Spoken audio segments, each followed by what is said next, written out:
Kenapa? Karena dia juga ingin mendapatkan buahnya, mendapatkan aliran dari ajaran itu. Yalah, kalau dia bisa seperti itu kan dia senang.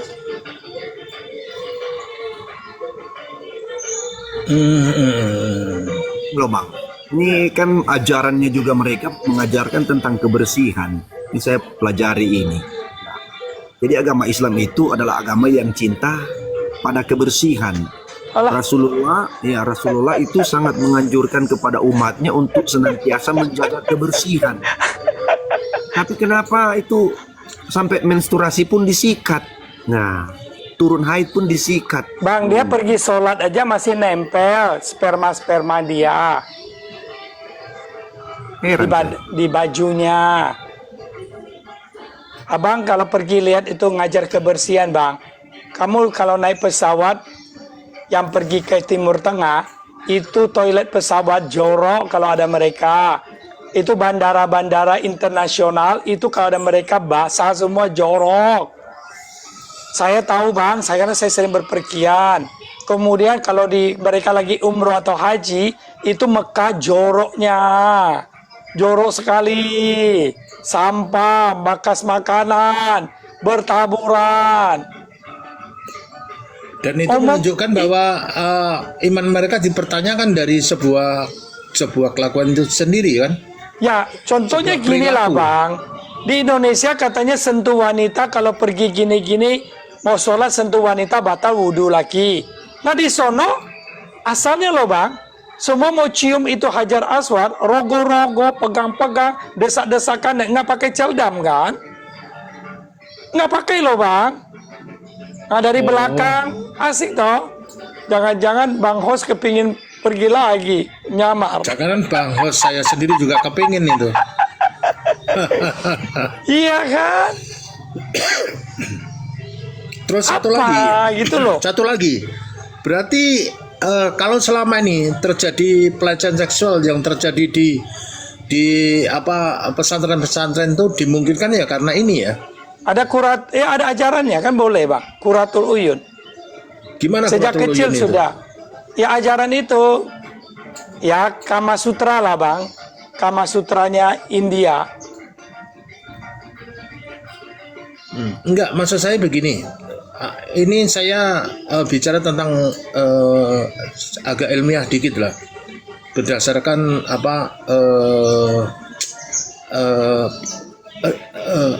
request atau berdasarkan dari beberapa kejadian-kejadian. Kan tidak cuma satu atau dua kali bahwa pesantren itu banyak para muridnya, pesantrennya akhirnya hamil gitu, ya kan? Terjadi pelecehan seksual di sana. Pertanyaan saya, bukankah seharusnya seseorang yang tahu tentang keilmuan agama dia jauh lebih taat daripada kita orang awam? Harusnya begitu kan? Ya itu kan sesuai dengan ajarannya loh Bang. Bapak kan wajar, Bapak kan normal Pak. Bapak ini gini loh Pak. Bapak kalau orang normal, bermoral, ya kan, berpendidikan, otaknya itu jernih, bening. Sekarang Bapak bicara, bertanya kepada orang yang otaknya butek, ya kan? Moralnya moral dari padang gurun, ya. Ya, Bapak kan kebingungan sendiri dong, Bro. Ya, kebingungannya begini, Pak. Semakin orang mendalami Alkitab, semakin mendalami firman yang datang dari mana, sebuah petunjuk-petunjuk suci, maka hidupnya kan menuruti kesucian itu, kan gitu. Tidak Betul. semakin melebar kan begitu harusnya, betul kan? Ini. Betul. Kalau ini kita setuju, maka kalau saya sudah berani mengajar, saya sudah berani pewartaan, maka hidup saya harus sesuai dengan pewartaan saya, kan begitu konsekuensinya. Ya kan ajarannya di situ, Bang. Ajarannya diranjang. Ya makin ranjangnya bukan cuma getar biasa, sudah skala Richter-nya 8,8 atau 9. Skala Richter, Bang. Oke, saya akan masuk lagi pada diskusi yang Oke, saya turun dulu ya Bang, karena saya ada kerjaan. Sedikit lagi. Nggak bisa lagi, teman-teman aja. Saya harus pergi, ditunggu ini. Terima kasih ya. Thank you, Satu thank you, menit thank aja you, gimana? thank you. Bisa? 1 menit? Nggak bisa lagi. Thank you. Oke. Thank you. Mungkin yang lain bisa kasih saya pertanyaan. Kalau orang yang mengajarkan dan tahu tentang pendidikan agama dan pengagama itu tujuannya mengarahkan orang untuk hidup baik sesuai petunjuk firman dan lebih baik, tetapi kalau semakin orang tahu dengan firman dan dia sendiri adalah pelaku daripada kejahatan, ini kan sesungguhnya menjadi bertolak belakang gitu loh. Bagaimana rekan-rekan menanggapi ini?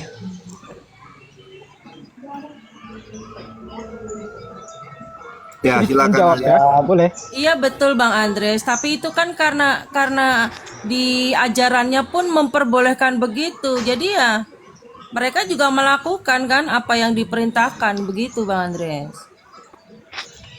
Sedikit jawab. Kalau ini pernah saya dengar begini. Kalau mereka mendalami ajarannya, dia akan ini paling tingginya murtad. Kalau tidak menjadi ateis.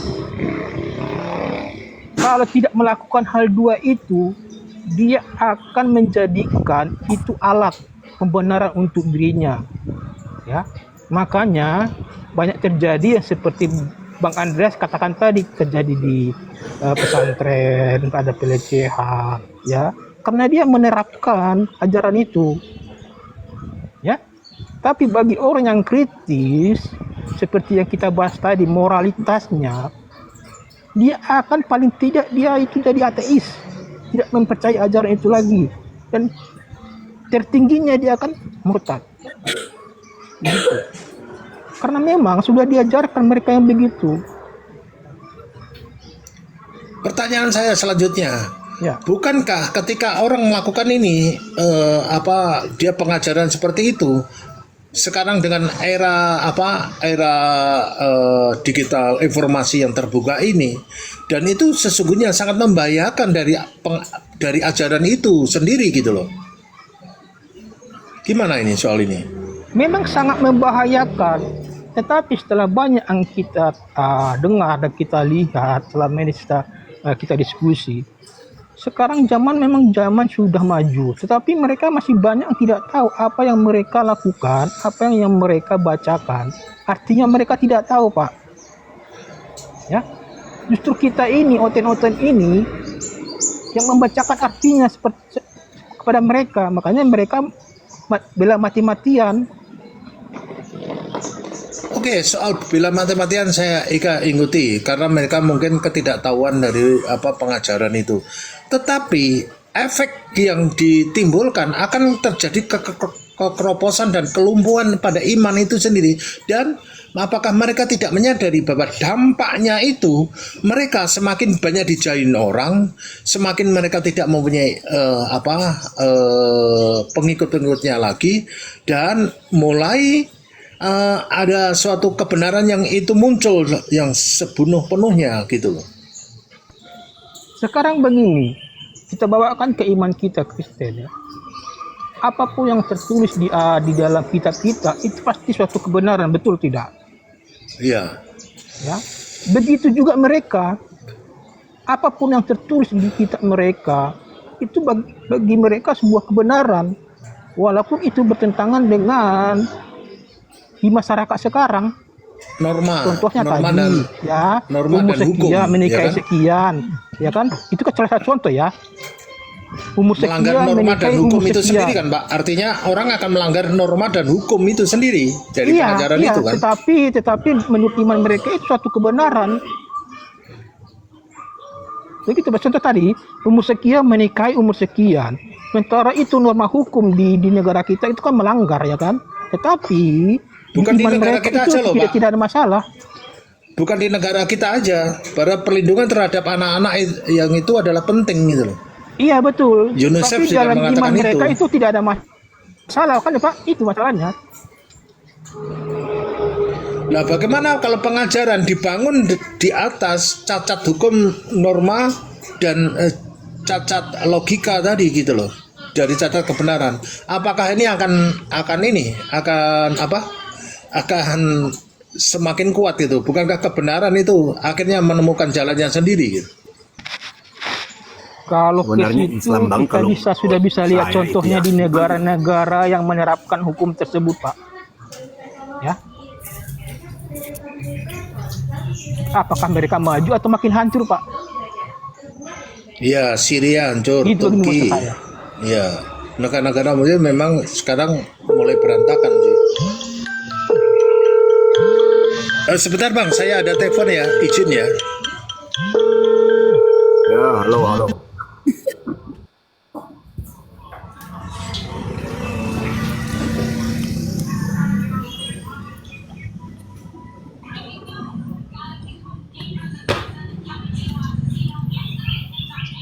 Jadi Islam itu mereka tidak beriman ya. Mereka mengajarkan tentang iman tapi imannya itu nggak ada. Dan imannya itu buram, kabur. Istilahnya mereka hilang jalan, nggak punya arah. Jadi apa yang diajarkan oleh para ustadz, yang istilahnya tadi katakan cacat mental, ya mereka terima mentah-mentah. Itu kan lagi sekarang juga ada satu muncul yang di Bandung itu kan, seorang waria itu juga jadi ustazah. Ini waria loh, waria jadi ustazah. Mau dibilang bagaimana imannya itu? Agak sulit. Jadi begitu ya teman-teman yang ada di bawah ini, ya 7.000 ini. Halo. Ya, jadi betapa penting kita itu mengenal iman. Kalau kita mempunyai iman, ya iman yang kuat itu harus ada dasar. Kalau iman yang kuat tanpa dasar, ya itu. Dan dasarnya pengajaran itu harus benar. Yang mengajarkan juga benar dan dasar imannya juga harus benar. Ya, kalau Itu mutlak. pengajarannya dari Itu otak yang mutlak, mesum, sesuatu yang mutlak cabul, itu. bagaimana ada kebenaran?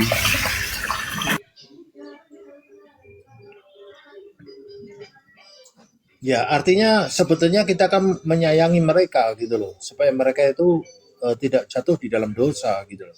Tetapi kalau tujuannya mereka malah kita dianggapnya menghujat, sebetulnya eh, ber, berba- bertolak belakang dengan apa yang sedang kita diskusikan kan begitu.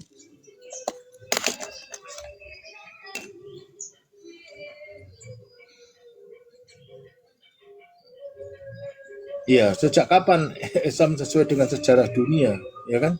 Sejarah dan itu sekarang kan sudah bisa sudah bisa diakses gitu. Monumen, ada prasasti, ada napaktilas sejarah itu zaman dulu juga siapa yang kira-kira tulisan-tulisan pada sejarah itu yang menuliskan sebuah peristiwa itu kan mudah diakses juga kan. Sehingga kepenuhan dari sebuah kebenaran itu bisa terungkap kan gitu. Bagaimana rekan-rekan menanggapi ini?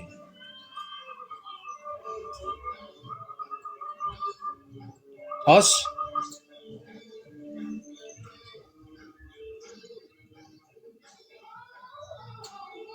Bang Christian? Ya Bang, lanjut Bang. Iya, artinya gini. Sekarang ini pengajaran-pengajaran yang sifatnya sejarah, ada sejarah-sejarah yang diceritakan zaman lampau, itu kan sekarang kita bisa telusuri dari imperator mana, sejak kapan dan bagaimana kisah itu, lalu kisah itu masuk logika dan tidak, kemudian sejarah mana yang mencatatnya, kemudian pasti ada sebuah manuskrip ataupun ada tulisan orang yang telah mencatatnya, kira-kira kan begitu. Kalau kejadiannya begitu dahsyatnya, tidak Harus orang ada yang saksi mencatatnya Bang, dan harus ada meninggalkannya. saksi Nampaknya Bang. ini kan juga menjadi suatu pertanyaan besar. Bagaimana rekan-rekan menanggapi ini?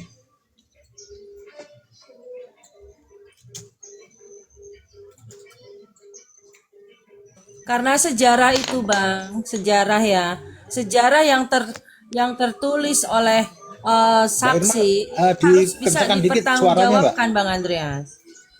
Naikin dikit, apa suaranya kok kecil banget saya terima. Sejarah yang ditulis oleh manusia, seseorang, itu harus bisa dipertanggungjawabkan dengan apa yang disaksikan, begitu, Bang. Menurut saya begitu. Jadi iman itu harus dibuktikan dengan perwujudan dari sejarah dan saksi dari yang menulis itu, begitu. Ya. Iman itu kan timbulnya dari pendengaran kan. Kalau kita pendengaran kita aja sudah didoktrin dengan ajaran sejarah yang salah, maka konteksnya juga akan salah, akan keliru. Ya, bisa Anda berikan satu contoh peristiwa yang ini hanya sebagai sejarah fiksi mau diterima, ataukah itu sebagai sejarah yang benar-benar ada dan apakah itu benar-benar tidak ada gitu. Satu contoh yang mungkin Ibu bisa pengalaman itu, mempunyai data itu, misalnya kisah apa tertulis di mana gitu, diajarkan di mana, tapi kenyataannya sejarah tidak pernah Jadi mencatat itu gitu. Jadi kalau kayak di kekristenan, sejarah tentang kelahiran Yesus Kristus itu sudah ada dan itu ada saksinya juga. Sampai sekarang pun sejarah itu masih ada. Sampai dengan gua yang untuk memakamkan Yesus Kristus pun sampai sekarang pun masih ada sejarahnya. Jadi sejarah itu bisa terbukti dari kesaksian orang-orang yang melihatnya dan menulis gitu, Bang. Serta kalau yang lainnya peninggalannya ya, tempat peninggalannya juga begitu. ada ya. Ada dan itu nyata terjadi gitu loh. Jadi konteks untuk sejarah itu nyata dan ada saksinya dan juga ditulis dan sekarang pun masih tersimpan nyata begitu. Jadi kita otomatis percaya meskipun kita juga nggak melihat langsung ke sana kan begitu, karena sudah banyak saksinya begitu. Nah, sekarang kalau dari rekan kita, salah satu ini contoh peristiwanya apa yang tidak bisa dilihat oleh manusia, misalnya kisah apa, Ibu bisa tahu?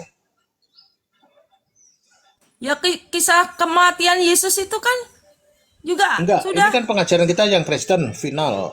Kemudian pengajaran yang sebelah yang tidak final, tidak ada saksi tapi dipercaya orang itu misalnya kisah apa? Contohnya kisahnya Nabi itu kan tidak digambarkan wujudnya, wajahnya, ya kan? Tapi kenapa ada kuburannya, ada makamnya? Itu kan jadi apa ya? Kontradiksi, jadi fiktif kita pemikiran kita kan? Begitu.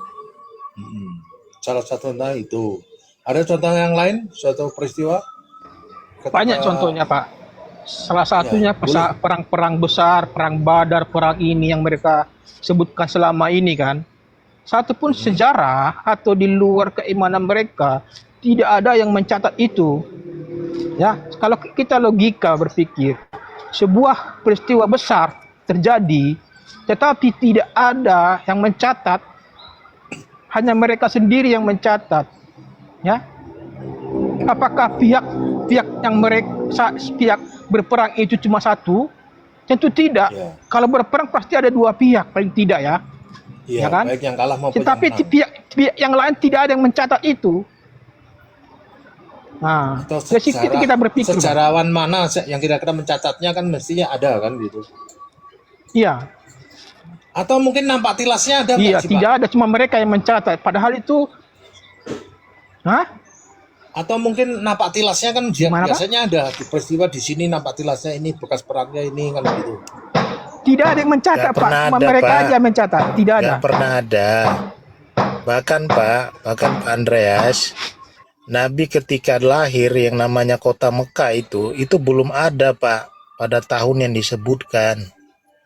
Betul, jadi fiktif. Belum ada yang bisa membuktikan sampai sekarang Pak bahwasannya kota tempat kelahiran Nabi itu pada masanya itu sudah ada. Jadi kalau kalau kota yang dinamakan tempat awal mulanya pengajaran itu bermula tidak ada, lalu itu dianggap apa? Bapak minta yang lain-lain, Kota orang Mekah itu awal sebetulnya kota belum tempat ada lahirnya seperti itu ya? saja tidak ada. Ya Bapak boleh cek sejarah beritanya kalau mau belajar itu sama Bang Rabjono. Aduh naik lagi dia. Iya, iya. Turunin aja host, turunin aja host Rafita itu. Iya, host turunnya aja Nggak apa-apa lah, penyakit biarin host. aja. Dia bayar Oh, pendengar. baru Penyakit dia Bang ngomong, Andreas, turunin. penyakit, Baru Oh. penyakit. Hmm. Sama Bu Sophie ini udah diblokir, udah dianggap penyakit ini, nggak bisa. Ya, artinya nggak mungkin mutiara kita Iya. kasih babi gitu. Mutiara itu tidak ada artinya. Iya Nah, percuma, betul. yang Ngapain ujung-ujungnya ngasih kita jadi mutiara buat ke mulut dosa. babi, Gitu. kan? Iya, iya, iya. Diinjak-injak. Uang tidak logikanya ada aja kan lagi. sudah nyeleneh, ya. Logikanya aja kan sudah nyeleneh. Kita berbicara tentang kelainan, ya berbicara tentang nikmatnya seks. Anak di bawah umur kan itu nyeleneh udah. Jadi mereka ini sebisa mungkin memang harus menutupi keburukan-keburukan junjungannya. Ya memang harus seperti itu. Mereka mematikan logika dan hati nuraninya. Itu. Padahal Jadi, hati nurani tidak adalah ada sumber suatu dari positif. kebenaran, ya kan? Iya benar, tidak ada sesuatu yang positif yang bisa mereka tampilkan dalam ajaran mereka gitu loh. Karena apa? Junjungan mereka itu tidak ada sesuatu hal yang positif yang bisa mereka tampilkan kepada halayak besar. Terus biasanya kan Nabi melakukan mujizat, Pak. Adakah mujizat ini dibuat?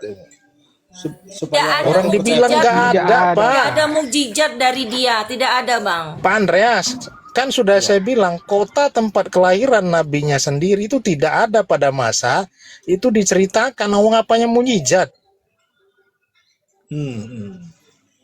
Selain itu apa lagi, Pak? Apa yang Peristiwa mau apa kita lagi yang minta? menurut Bapak bisa. Ada lagi. Salah satu yang bersejarah ya, saat baginda itu menerima wahyu pertama perjumpaan dengan Jibril di Gua Hiro. Salam bang. Gua itu pun tidak ada, Pak. Salam semua, salam. Ya, sebentar Bang Hima. Bang Tap dia menyelesaikan dulu sebentar. Itu Ya, laju. Saat Jibril menjumpai Muhammad di Gua Hiro, kalau kita cek sekarang pun Gua Hiro itu tidak ada, Pak. Itu cuma tumpukan batu. Ya. Jadi datanya tidak ada, sejarahnya tidak ada, Gua Hiro tidak ada. Padahal jelas-jelas Andreas. itu diajarkan. Iya, jelas-jelas diajarkan gua. Kalau kita berpikir gua itu berarti sebuah lubang ya, Iya, gua iya. besar. Tetapi kalau kita cari datanya itu tidak ada, Pak. Itu bukan gua, bukan nama gua. Itu. Oke, cukup, Pak. Ini kita sapa dulu Bang Dewa. Silakan Bang Dewa kalau punya informasi. Salam. Silakan. Ya. Apa yang kalian bahas? Si Muhammad dia menerima Quran di Gua Hira kah? Itu Kita tidak ada mencari itu. sejarah lah. Kita mencari sejarah. Mukjizatnya bang, mukjizatnya ada nggak bang? Jadi gini ya teman-teman ya. Jadi semua apa yang mereka katakan itu dongeng. Kenapa saya bilang? Baginda bertapa di Gua Hira, bukan menerima wahyu. Bertapa dia di Gua Hira, lalu ketemu Namus. Ketemu siapa, Pak? Ketemu Namus. Jadi gini, Siapa Namus ini? sebentar, gini. Jadi beliau bertapa di Gua Hira. Setelah ke Gua Hira, larilah dia dari sana, lari, ketakutan setengah mati, lalu tidur di tempat tidur diselimuti oleh istrinya namanya Khadijah. Khadijah ini adalah Nasrani, oke? Lalu ditanya Khadijah, istrinya Nasrani ini, ada apa dengan dirimu, Baginda? Dia ketakutan, lalu udah diselimuti.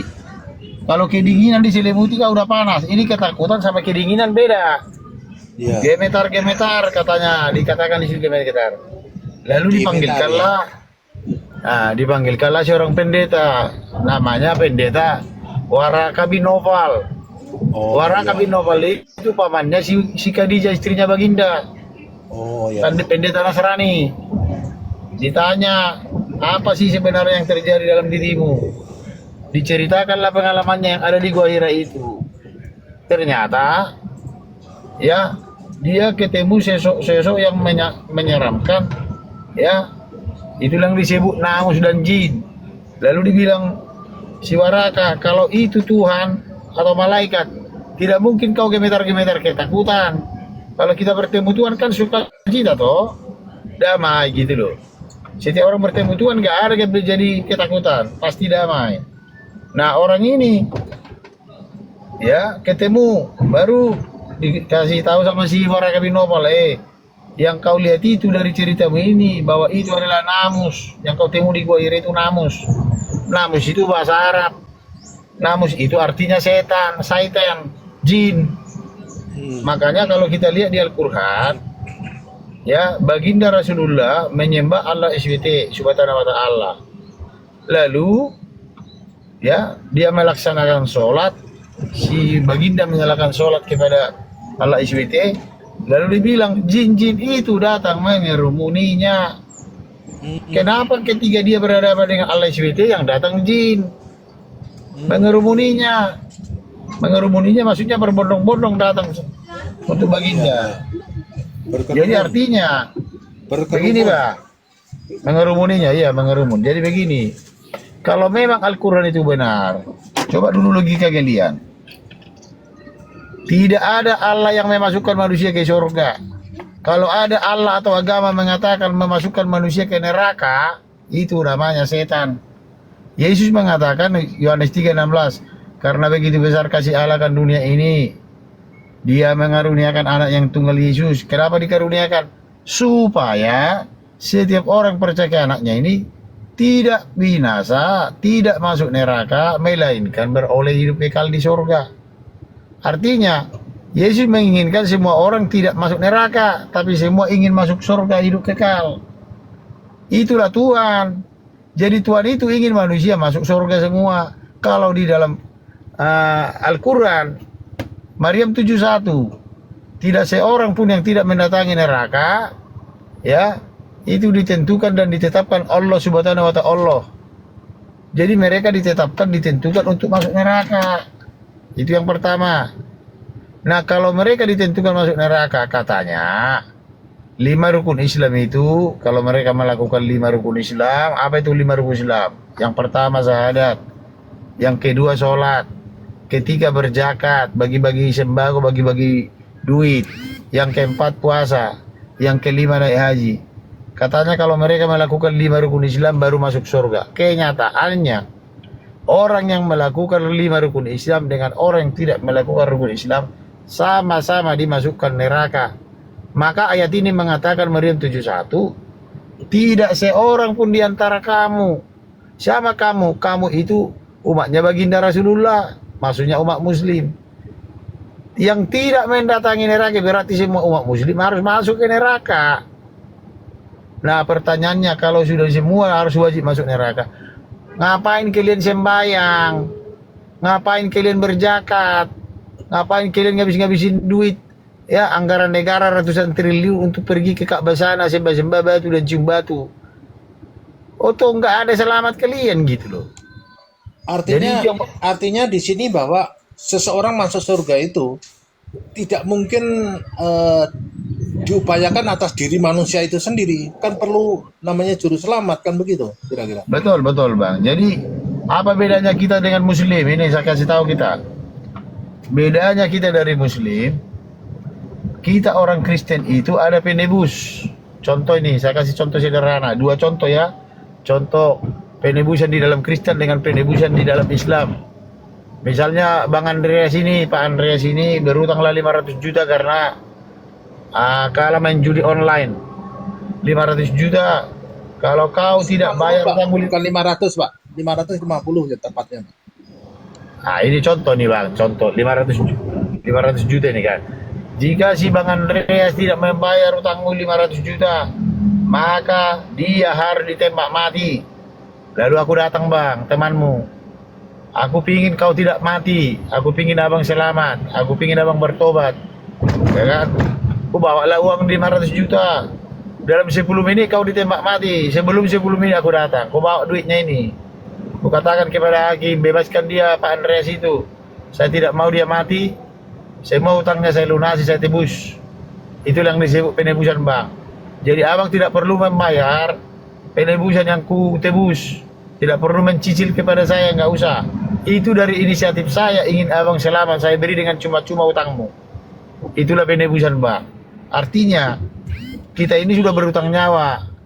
Makanya Roma 3:23, karena semua orang telah berbuat dosa, hilang kemuliaan Allah. Karena semua orang sudah masuk neraka. Makanya upah dosa adalah maut, berarti maut kematian. Kematian itu neraka. Seluruh jiwa kita ini sudah di neraka. Maka jiwa kita harus ditebus siapa? Ditebus Yesus. Makanya dia serahkan jiwanya. Dia serahkan nyawanya, makanya dia mati. Artinya matinya itu dia membayar nyawa kita dengan lunas. Sehingga apa? Maka dikatakan, akulah kebangkitan dan hidup. Barang siapa percaya kepada aku, dia akan hidup walaupun dia mati.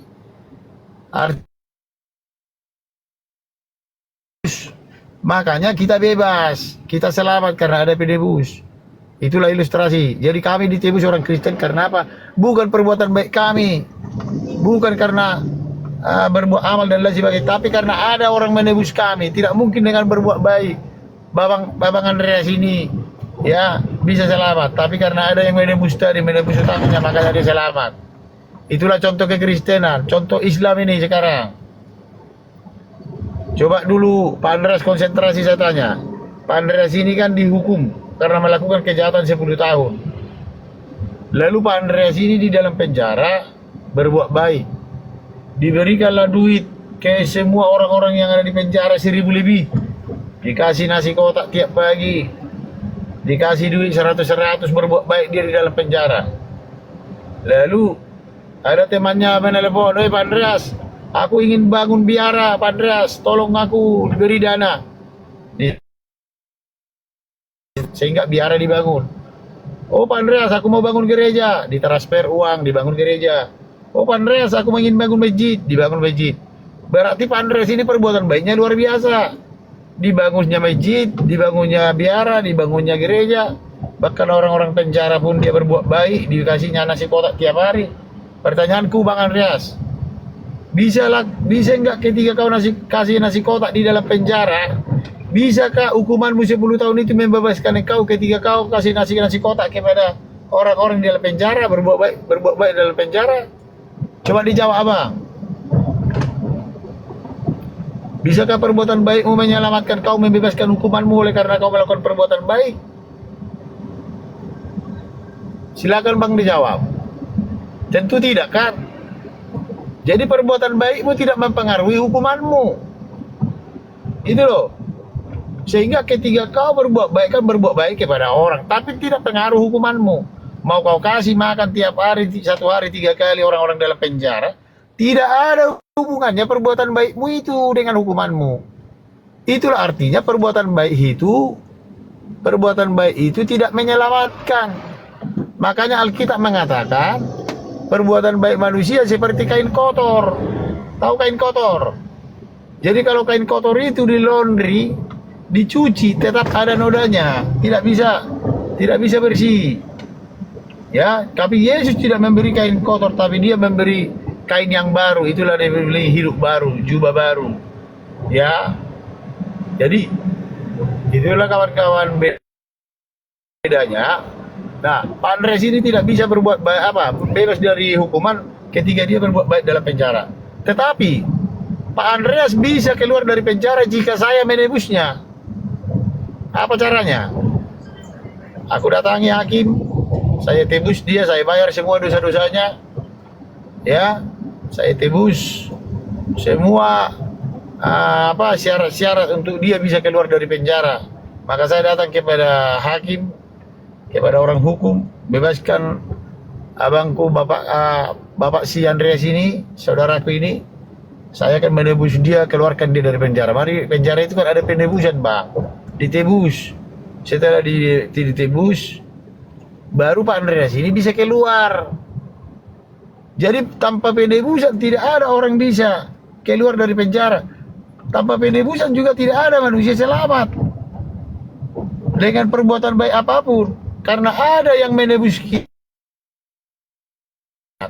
Siapalah yang menebus kita? Orang Kristen. Makanya kita selamat. Ya Tuhan Yesus Kristus. Tuhan Yesus Kristus lah yang menebus kita, makanya kita selamat. Makanya kita selamat karena ditebus oleh Yesus. Itu loh teman-teman. Begitu kawan-kawan, silakan yang lain. Terima kasih siraman rohaninya Bang Dewa. Bang Karunia, ingin lanjut bernarasi atau menanggapi dari Bang Dewa?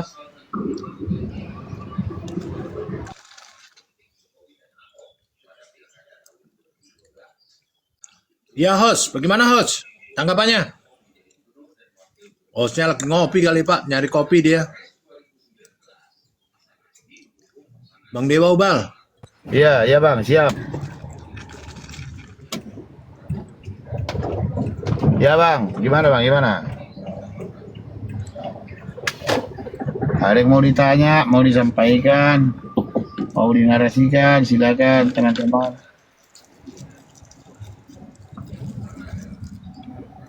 Silakan Kristen, Muslim, naik ke atas, silakan bernarasi, membahas apa yang perlu kita bahas.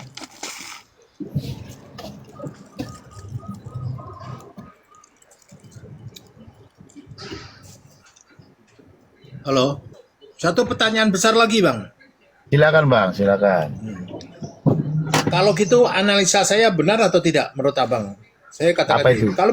Kalau begitu Baginda ini mendapatkan suatu pengetahuan iman ketika dia setelah berapa tahun hidup bersama istri yang pertamanya mendapatkan pengajaran dari Kristen yang Nestorian itu. Kira-kira begitu ya dia dapatnya. Jadi begini abangku, Baginda ini menikah dengan Nasrani. Nasrani itu mereka punya Alkitab sama dengan Alkitab kita Bang. Ya. Mereka juga percaya Tuhan Yesus. Tapi apa hubungannya Nasrani dengan Kristen? Jadi Kristen itu bukan Nasrani. Kenapa aku bilang Kristen itu bukan Nasrani? Makanya Nasrani itu tidak diterima. Nah, Nasrani itu adalah sekte yang ditolak oleh organisasi gereja Tritunggal gereja. Kenapa ditolak? Karena si Waraka bin Nopal ini kan dulu seorang pendeta Nasrani Bang. Lalu dia ditolak karena pahamnya itu liberalisme. Apa liberalisme itu? Sesat. Di Alkitab itu kan hanya dipercayai 4 Injil Bang. Matius, Markus, Lukas, dan Yohanes. Lalu si Waraka bin Nopal ini mempercayai Injil di luar 4 Injil ini. Oh, iya iya. Itu salah satu Injil Barnabas, Injil sesat, Injil Barnabas, Injil dan lain-lain itu yang mengatakan Yesus itu menikah, Yesus punya anak. Nah, inilah para bidat-bidat ini yang menambah-nambah Alkitab, menambah-nambah cerita antikristus semua ini. Ya. Itulah yang membuat si Waraka bin Nopal ini dari si pendeta Nasrani ini ditolak dari organisasi gereja. Itulah yang membuat dia sakit hati. Setelah dia sakit hati abangku, dialah sebenarnya yang menciptakan Al-Quran ini. Al-Quran itu tidak pernah diturunkan di Gua Hira. Semua isi Al-Quran itu 75% Alkitab. Mulai dari nabi-nabi yang dimana disamakan, diambilnya nabi untuk mendukung nabi kenabian baginda Rasulullah si Muhammad. Dipaksakan bahwa si Muhammad itu adalah, si baginda itu adalah nabi dari Israel, dipaksakan dari keturunan Ismail. Sementara Ismail di Alkitab mengatakan tidak ada Ismail nabi. Ismail itu tidak nabi. Lalu menarik-narik garis Alkitab, memaksakan baginda Rasulullah itu nabi dari Ismail. Tapi ketika kita tunjukkan mana buktinya? Kalau Ismail itu nabi, mana buktinya? Tidak ada mereka yang bisa membuktikan. Kalau bisa membuktikan kan nabi itu ada silsilahnya Bang. Ada orang tuanya, ada nenek. Jadi dialah kayak Yesus. Yesus kan sebagai juru selamat Mesias, kan ada silsilahnya Matius 1. diceritakan dari mulai keturunan Abraham, Musa, sampai seterusnya sampai ke Yesus. Itu diberikan apa? Jelas keturunannya. Nah sekarang Ismail itu kan orang Ibrani, Abraham Ibrani. Sedangkan baginda Rasulullah adalah orang Arab pagan Quraisy, penyembah berhala. Bagaimana ya si Ismail, si Ishak, si Abraham, mereka ini penyembah Tuhan Elohim, Tuhan yang benar, Tuhan pencipta langit dan bumi. Sedangkan si baginda Rasulullah menyembah dewa Hubal, menyembah pagan Quraisy. Lalu dipaksakan si Ismail orang Ibrani ini, keturunan Ibrahim ini, menjadi orang Arab tanpa ada mereka bisa membuktikan keturunannya. Jadi ngarang-ngarang gitu loh bang. Ngarang-ngarang. Jadi artinya, artinya bahwa Silakan, bang. Ismail, keturunan Ismail itu menjadi bangsa Arab, itu tidaklah mungkin gitu. Jadi Ismail ini bukan bangsa Arab, nggak pernah ke Arab, nggak ada hubungannya dengan orang Arab bang. Mereka ini ngarang-ngarangnya cerita. Jadi mereka punya kitab suci dongeng semua, dongeng-dongeng para ulama. Makanya ulama itu banyak kali dongengnya, berdongeng yang tidak bisa dibuktikan. Saya sudah debat dengan seluruh pendebat Islam, belum ada ustaz kiai yang bisa mengatakan bahwa belum ada bisa mereka menunjukkan data itu. Saya bilang kalau Ismail itu baginda Rasulullah Muhammad adalah keturunan Ismail, coba tunjukkan data dari mulai keturunan Ismail sampai ke Muhammad. Tidak ada pak, sampai sekarang nggak ada yang bisa ini. Alkitab mengatakan bahwa si baginda itu, sini dulu, si baginda itu bukan orang Arab, bukan orang Israel. Siapa yang ini? Terus pertanyaan dasarnya adalah seperti ini.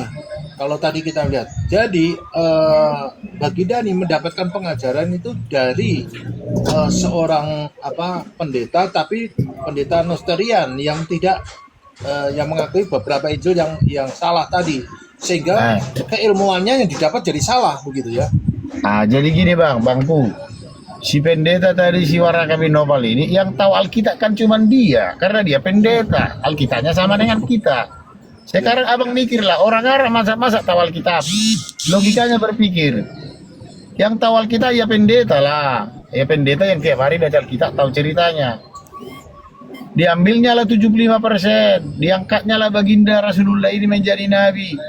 Jadi 4 orang penulis Al-Quran ini. Nabi tidak pernah menulis Al-Quran, dia tidak bisa baca, tidak bisa tulis.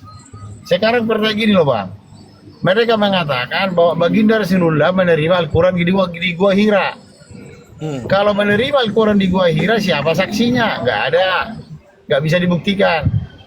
Katanya diturunkan Allah Subhanahu Wa Taala kepada Jibril. Jibril menurunkan ke mana? Ke Muhammad. Kita tanya, ketika si Jibril menurunkan Al-Quran kepada baginda, berbentuk apa? Apakah itu berbentuk Al-Quran atau ayat per ayat? Ini pun belum bisa dijawab mereka bang.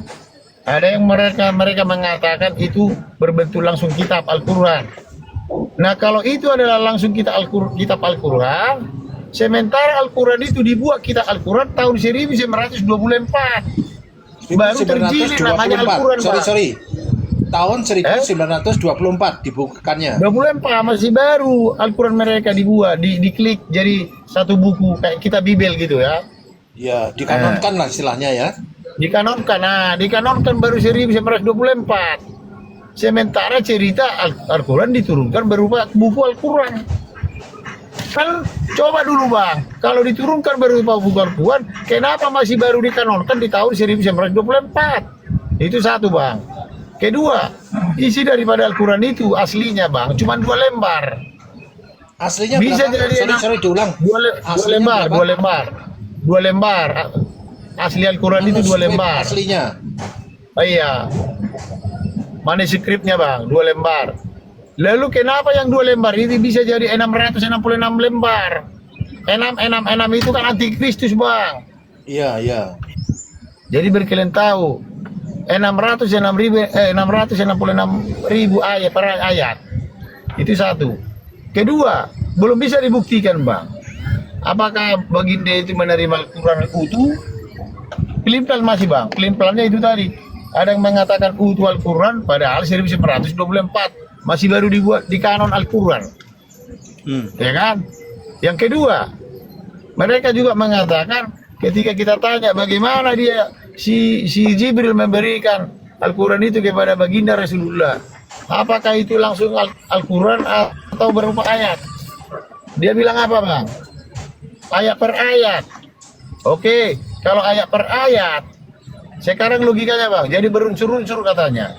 Misalnya datang 100 ayat, datang 50 ayat, ya datang 100 ayat lagi.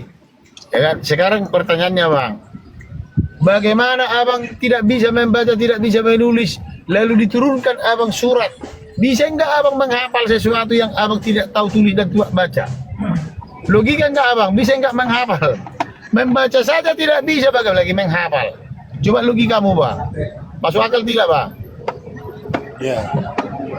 Katanya si Jibril itu diberikan wahyu, diturunkan ayat kepada baginda. Baginda ini menyampaikan kepada sahabatnya, saudaranya, sehingga saudaranya menulis semua yang didatangkan kepada baginda. Pertanyaan saya, katakanlah jangan kita bilang dulu 100 ayat, Bang, ya kan?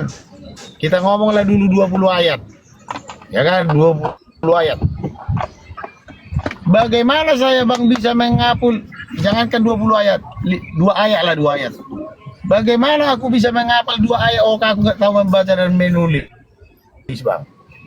Sementara kan kalau nggak bisa Bagaimana baca aku bisa menulis, menghafalnya, menulis dan membaca? Saya nggak bisa. atau misalnya disuruh Baginda orang nggak bisa lain baca menulis dan kan menulis, harusnya Bang. kita Tapi bisa mengoreksi kan? Harusnya kalau saya memerintahkan orang, kalau saya nggak bisa, Maksudnya gini, Bang. itu kan nggak bisa mengoreksinya. Ini tulisan udah sesuai dengan apa kita atau belum, kan harusnya ada yang mengoreksi. Nah, gini maksudku, Bang. Aku lah Nabi ini, ceritanya Nabi. Aku Nabi ini. Tulis. Diturunkan kepada aku ayat. Nah, bagaimana aku bisa menghafal ayat? Oh, saya nggak tahu membaca dan menulis. Bisa nggak orang yang tidak membaca, tidak menulis bisa menghafal ayat? Oh, dia tidak bisa membaca, Bang. Lalu aku tanya, Bang. Bang debaters. Ah, Jadi metode menghafal itu disampaikan, didengar. Kau kalau aku bilang Pancasila, satu ketuhanan yang Maha Esa, kau bisa hafal nggak? Tapi kan dasarnya harus bisa menulis Bisa juga, hafal. nggak bisa dengarin. anak-anak itu menghafal tanpa bisa menulis, kan begitu? Enggak, kalian jangan terlalu botol lah. Jangan karena keimanan kalian jadi otak kalian jadi sengklek. Orang kalau disampaikan satu ketuhanan, Jangan tegang kau penyembah batu. Tenang kau, Makanya kau nggak share-share kau nyembah batu kau aku terus. tahu aku tahu. Jangan terlalu kau menghina Islam lah. Nanti aku semperin kau di rumah kau. Woi, kejang kau. Kalau kau punya ilmu lawan gitu loh, ya. Kalau kalian Nggak, Islam punya maksudnya kemampuan kita diskusi, bantah dengan tidak- data, jangan congor. Gini loh, artinya kita diskusi, nggak Kita perlu ini ngajak diskusi, orang lain Anda datangin keluarkan gitu. datamu. Kita Saya ini tahu, diskusi, saya tahu kau, terus diskusi kau tahu sehat apa? gitu loh. Sorry Bang Debater, Begini ya, diskusi sehat tidak perlu mengancam orang, keterangan orang gitu loh. Kalau mengancam keterangan orang itu udah Sebentar bukan dulu, diskusi. Bang Debater, saya akan tampilkan dulu saya data. Sebentar ya, kita Siap, Bang, bahas siap, ya. Bang. Oke, sebentar ini dulu kita bahas ini. Ini sebenarnya berkaitan dengan apa yang sudah dibicarakan Debater, ya. Tapi saya akan buka dulu, tunjukkan kepada kita. Ya, sebentar ya. Oke, ini saya punya ada namanya website Islamic Awareness. Oke, Islamic Awareness ini adalah bukan websitenya Kristen tapi Islam. Di sini ada judul apakah hubal sama dengan Allah nih. Nah, kita lihat. Oke ya. Saya akan baca data ini baru nanti bisa kalau ada Islam bisa membantah bisa. Oke.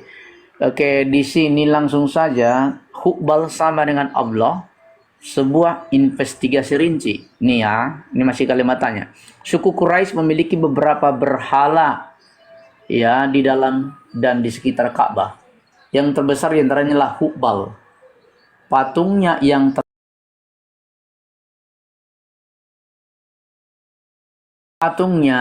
ya yang terbuat dari patung Hubal, sosok laki-laki dengan lengan emas, pengganti lengan batu yang patah ketika Hubal menjadi milik Quraisy. Amir ibnu Luhai atau bin Luhai mengimpor Hubal dan pertama kali didirikan oleh Kuzaimah bin Mudrikah bin al-Yazid Mudar. Akibatnya dulunya disebut Hubal milik Kuzaimah. Di depan Hubal ada 7 anak panah ramalan. Seorang penjaga, ya, patung itu menerima persembahan dan pengorbanan dan melakukan ramalan masa depan pada para peziarah. Kultus yang dikaitkan dengan melibatkan ramalan dan peramalan kejadian masa depan seperti pernikahan, kematian, permintaan maaf, garis keturunan lain.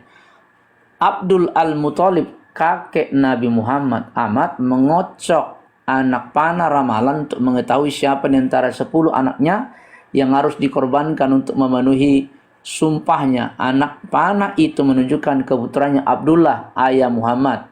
Ya, suku Quraisy menghalangi kakek Nabi dengan Oke ya, sebentar. Supaya diskusinya edukatif ya, jadi berbasis data. Ya, kemudian anak panah itu merujuk kepada putra Abdullah, ayah Muhammad. Suku Quraisy menghalangi kakek Nabi dengan alasan bahwa tindakan akan menjadi contoh yang dapat diikuti oleh orang Arab lainnya. Oke. Nah, asal usul Hubal di Mekah nih ya. Jadi tadi pertanyaannya apakah Allah Hubal ya? Ini kita akan lihat ya di sini. Oke. Coba ya. Disebutkan bahwa Amir bin Luhai mendatangkan Hubal ke Mekah. Dari mana asal usul Hubal? Menurut misionaris Kristen namanya Nels ini peneliti, dalam upaya menghubungkan Hubal dengan Haba'al, yaitu Baal, berhala Hubal di Mekah pasti berasal dari Moab. Ia berkata, di mana Baal disembah? Di Moab. Itu adalah dewa kesuburan. Amir bin Luhai membawa Hubal dari Moab ke Arabia. Ya. Tidak mengerangkan, ia tidak menyebutkan bukti pendukung apapun untuk membuktikan bahwa tradisi Islam mengatakan bahwa Amir bin Luhai membawa berhala Hubal dari Moab ke Arabia. Para misionaris yang mengangkat karya satu sama lain tanpa verifikasi yang tepat bukanlah hal yang sepenuhnya mengejutkan.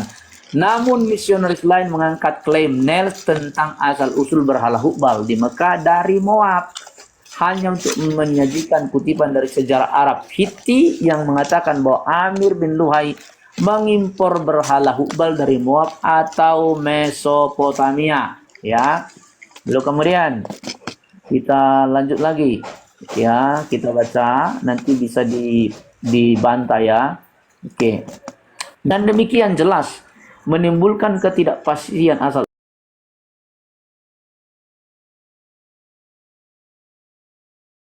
usul Hubal di Mekah berasal. Al-Azriki mengatakan Amir bin Luhai membawa Hubal dari Hit di Mesopotamia, sebuah kota yang terletak di Frat, sementara Ibnu Al-Kabi menyeratkan bahwa itu berasal dari Al-Balka di Bilad Asyam. Ibnu Hisam, Ibnu Katsir di sisi lain mengatakan bahwa itu berasal dari Moab di tanah Balka di Transyordan. Tidak ada posisi yang jelas yang disimpulkan dari tradisi Islam tentang masalah tempat asal berhala Hubal di Mekah. Meskipun semuanya bersatu pada asal usul yang asing, ada kesadaran dari orang Arab pra-Islam bahwa Hubal adalah dewa impor. Dan ini sebagian menjelaskan mengapa dia tidak terintegrasi ke dalam keluarga ilahi Allah. Tidak seperti 3 putri Allah, Allat, Manat, Al-Uzza. Jadi Allah itu punya putri namanya Allat, Manat, Al-Uzza. Ia membawa kita langsung ke masalah apakah Hubal tidak lain adalah Allah. Oke. Jadi Hubal itu Allah, teman-teman ya. Pertama-tama mari kita lihat sekitar metodologi yang diadopsi oleh para pemilik anti-Islam mengenai identitas Hubal sehubungan dengan sumber-sumber Islam. Nah, ini ya. Mereka mengatakan ini ya. Carlton Kuhn, sumber Islam dan Hubal. Ada 2 metodologi utama digunakan para polemik anti-Islam dalam upaya untuk membuktikan bahwa Hubal tidak lain adalah Allah. Tuh, Allah ya. Salah satunya adalah dengan sepenuhnya menyangkal keaslian sumber-sumber Islam mengenai hubal. Dan sebaliknya mengandalkan spekulasi dengan pilihan untuk memilih dan memilih apa yang tampaknya paling sesuai dari sumber-sumber Islam. Metodenya adalah dengan sekedar bermain-main dengan isi sumber Islam. Apologi Kristen namanya Dunkin telah mengadopsi pendekatan serampang sebelumnya menjadikan penyangkalan keaslian sumber-sumber Islam. Cara yang dilakukan adalah dengan membangkitkan kembali pernyataan khusus Clayton yang menjadi dasar seluruh argumentasi. Ia berkata dengan mengutip Clayton Kun, umat Islam terkenal enggan melestarikan tradisi paganisme terdahulu dan suka memutarbalikkan sejarah pra-Islam yang membiarkan bertahan dengan istilah-istilah yang tidak lagi sesuai dengan zaman. Jadi intinya adalah bahwa Allah itu adalah hubal. Ya, kalau ada Islam mau membantah ini adalah website Islamic Awareness ya, bukan bikinan Kristen ya. Jadi hubal itu adalah Allah ya, begitu ya. Coba ada Islam yang bisa membantah data ini, dipersilakan. Nih, ada lagi ya.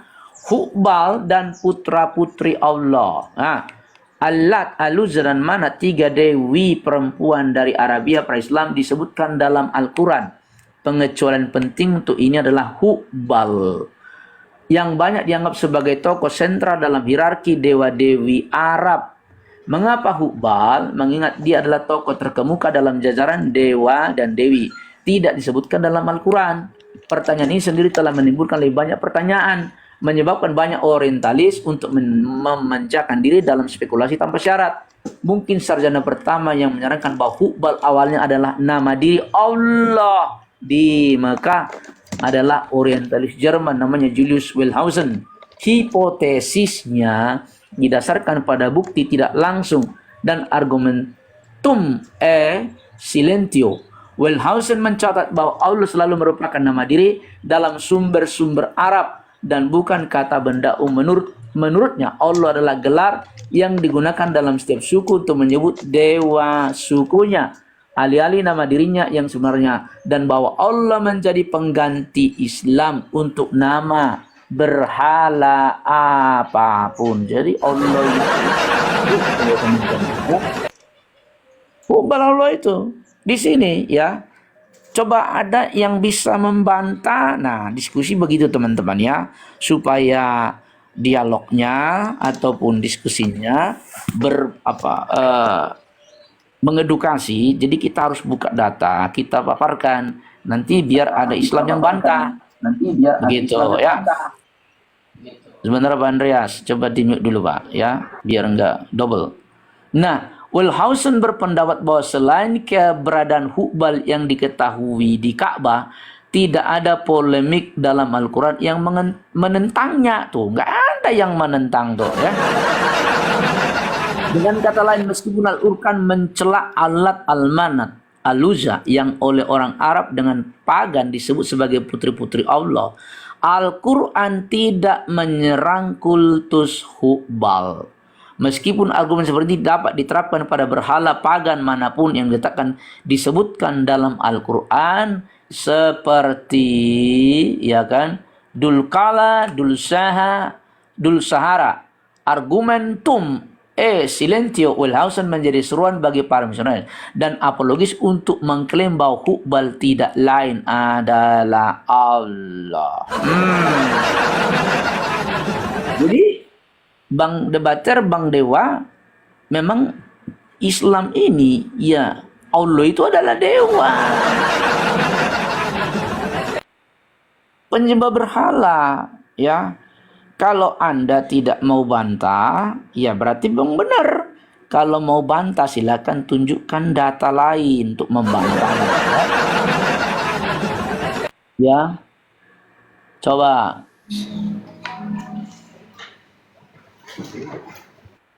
Silakan dibantah. Bahkan saya sebentar ya, ada nggak di sini jurnal saya ya? Nah, jurnal saya ada, semoga ada jurnal kayaknya di Alkitab, di apa? Di saya punya laptop satu lagi ya.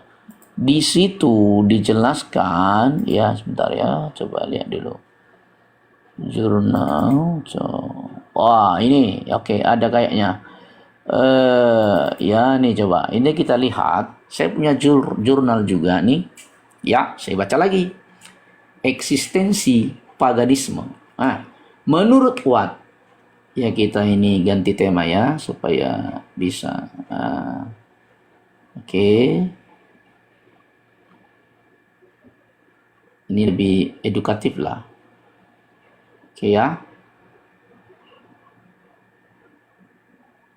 Nah, udah. Oke. Ya. Nah, eksistensi paganisme. Menurut Watt, di Jazirah Arab terdapat 10 Tuhan yang disembah. 3 diantaranya diidentifikasi sebagai Tuhan feminim, yaitu Allat, Al-Uzza, dan Manat. Oke.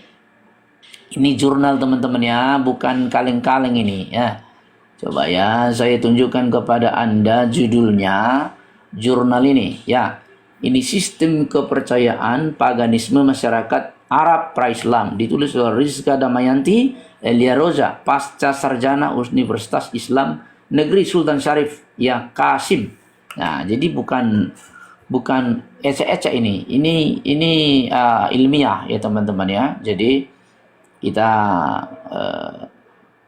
lewati lagi dulu ke sini. Oke. Ini ya. Dan Al-Manat tadi sudah saya baca, ini gambarnya.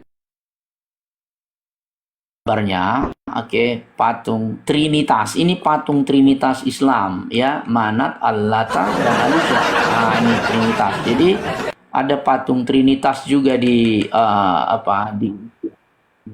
Oke. Kita lanjutkan kemudian. Nah, mereka berada di tempat-tempat suci di sekitar Mekah. Oke. Taif, Nahla, dan Quraid. 7 lainnya berkarakter Tuhan maskulin. Antara lain Wat yang disembah oleh suku Kal, Suwa disembah suku Yanbu, Yagut disembah oleh suku Majid, Yaub oleh suku Kiwan, dan Nazar oleh suku Yaman dan Himan. Setiap kabilah Arab di Mekah pada masa ke-6 memiliki berhala pujaan masing-masing. Di depan patung tersebut, orang-orang musyrik dari berbagai kalangan, mulai dari rakyat jelata hingga elit politik, membungkuk-bungkuk dan memelas mereka, memohon keberkahan, perlindungan, dan rupa-rupa malapetaka kepada benda mati itu. Jadi menyembah patung. Nah, sekitar Lanjut. Oke lah. Ya, sedikit lagi. Di sekitar 360 berhala yang berada di sekitar Ka'bah pada masa jahiliyah. Di antaranya yang paling terkenal adalah Al-Lata, Al-Uzza, dan Manah.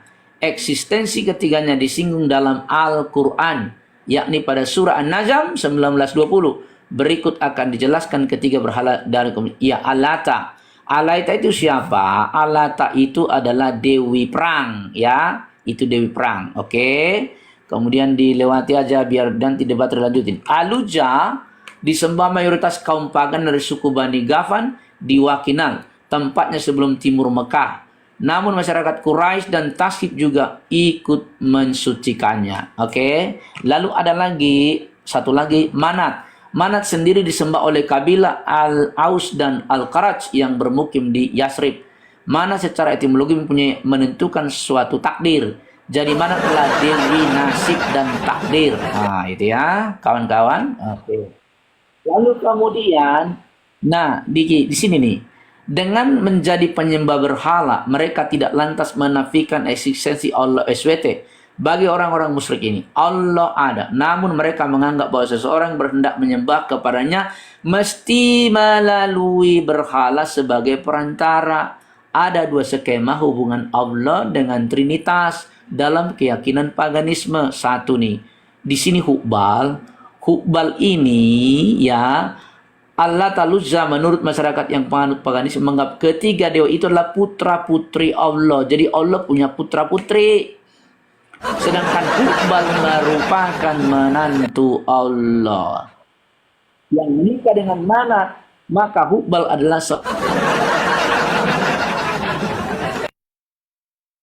menantu namanya Hubal.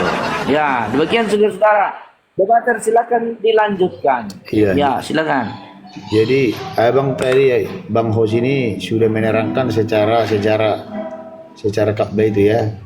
Jadi saya membuktikan secara Al-Quran sekarang. Benarkah Ka'bah itu, kenapa ikut-ikut orang Islam menyembah Ka'bah? Tadi sudah diterangkan siapa Ka'bah itu ya. Jadi gini, Ka'bah itu kan punya pagan Quraisy. Ini Al-Quran surat 3. Maka hendaklah mereka menyembah Tuhan, pemilik rumah Ka'bah. Si baginda Muhammad menyuruh, dia disuruh menyembah Tuhan negeri Ka'bah. Oke. Yang kedua, aku Muhammad hanya diperintahkan menyembah Tuhan negeri Mekah. Siapa Tuhan Ka'bah? Yaitu tadi Dewa Hubal. Siapa Dewa Hubal ini? Dewa tertinggi yang ada di Ka'bah. Gelarnya siapa? Al-Illah. Al-Illah dirubah baginda menjadi Allah Subhanahu wa ta'ala. Gitulah. Jadi baginda Rasulullah ini berhasil membawa muslim untuk menyembah namanya Dewa Hubal. Dewa Hubal ini adalah Allah SWT. Allah SWT ini dibuat baginda namanya, diganti. Jadi kalau kalian tanya siapa ini Allah SWT? Allah SWT adalah Dewa Hubal. Siapa Allah SWT? Allah SWT adalah Al-Illah. Makanya la ilaha illallah, la ilaha illallah, illallah itu apa? Dewa. Itu yang pertama. Yang kedua, pertanyaan saya, kalau memang Islam tidak menyembah Dewa Hubal, pertanyaan saya, kenapa kalian kiblatnya ke Ka'bah? Pagan Quraisy kiblat dari Ka'bah, kenapa Islam ikut-ikut menyembah Ka'bah? Sedangkan Ka'bah itu menyembah Dewa Hubal. Kenapa kalian ikut-ikut di Ka'bah? Kedua, kalau bukan Islam menyembah Ka'bah, kalau Allah SWT bukan Allah Dewa Hubal, kenapa batu hajar aswad mengampuni dosa Islam, dan kenapa juga batu hajar aswad mengampuni dosa pagan Quraisy? Kenapa tidak Allah SWT? Kenapa batu hajar aswad? Siapa batu hajar aswad ini? Batu hajar aswad ini adalah siapa? Si Dewa Hubal. Yang dimana Dewa Hubal ini ada di dalam batu hajar aswad ini. Makanya mereka mengelilingi. Kenapa juga pula kalian umat muslim datang ke Arab sana untuk menyembah Ka'bah dan menyembah batu ini, lalu kalian cium-cium batu ini berdesak-desakan sampai mati-matian, hanya mencium batu dan memegang batu ini. Kenapa? Karena batu ini bisa menghapus dosa kalian. Jadi pertanyaan kami, kalau memang Islam tidak menyembah dengan Ka'bah, ya, tidak sama dengan sesembahan Quraisy, kenapa kalian sama-sama ke Ka'bah? Kenapa sama-sama batu mengampuni dosa kalian? Berarti saya menyimpulkan bahwa Tuhan yang disembah oleh si baginda Rasulullah ini adalah Dewa Hubal. Tuhan yang disembah oleh si baginda ini adalah siapa? Al-Illah, penguasa Ka'bah. Dewa Hubal ini adalah dewa tertinggi yang ada di Ka'bah. Makanya dikatakan aku menyembah Tuhan Mekah dan Tuhan Ka'bah, yaitu Dewa Hubal. Pertanyaan saya, benar enggak kalau baginda Rasulullah membawa umat muslim menyembah yang namanya sesembahan Dewa Hubal?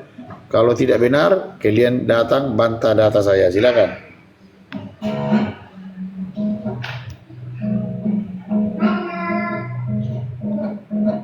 Ya, silakan Islam dibantah. Ya, kalau memang kalian mau diskusi, bantahlah dengan data, ya. Oke, kita sampai nih Bang Hos. John Islam dan Kristen. Halo, John Paniram, Islam Kristen. Ya, Bapak tahu.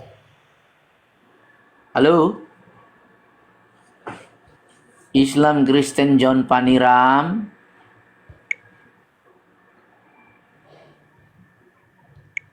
Bapak masuk situ, Pak. Iya, masuk sih. Itu naik di atas itu kan naik. Enggak Iya, tak mau. Sudah, ya. Dia tidak menyaut ya teman-teman ya. Jadi memang teman-teman seperti itulah faktanya ya. Oh, saya lagi punya data yang lain juga nih ya. Saya juga punya data yang lain ya. Peradaban Islam pada masa Nabi Muhammad SAW ya, nih ini juga ditulis oleh seorang penulis namanya Muhammad Yamin ya. Muhammad Yamin bilang ya,